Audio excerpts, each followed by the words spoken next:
It was ill. Ill being a good thing for it to be. The basement was dim. The couch was soft and comfortable, perfectly molded to the contours of my butt by the thousands of hours I'd spent on it. And the aliens coming out of the smoldering wreckage of the mothership were dazed and slow, ripe for the blasting. It was a moment to savor, but there was no time for savoring. The controller was an extension of my hands as I took aim and fired. My friends Pavel and Chuck had my back, and also this guy Borje who was in Malmö, Sweden. Their voices rang out through my headset. We were a tight-knit team, even though Pavel was playing from 3 doors down, Chuck from 2 blocks over, and Borje at a distance of 5,000 miles. The aliens were shouting too, but they didn't seem to be as organized as we were. And definitely not as dedicated.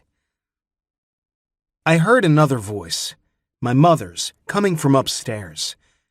I ignored it. Nothing that happened on Earth could be important right now. The basement lights began to flash on and off. Now, that annoyed me. With great effort, I had created a cave-like atmosphere ideal for gaming. And here was Mom, standing outside the cave, flicking a switch and ruining my concentration. "What?" I hollered, my finger tapping the Y control, which created a steady pulse of omega radiation that the extraterrestrials were especially sensitive to. Another thing my mother didn't understand. What was not a real question.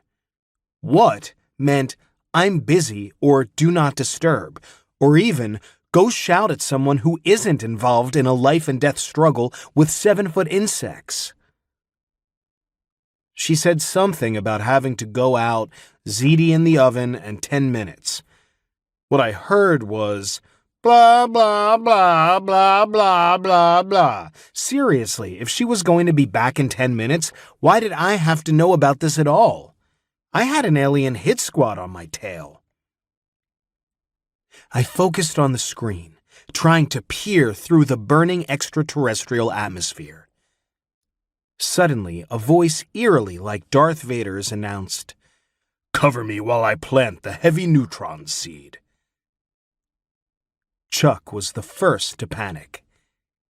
"Cam, did you hear that? It's him."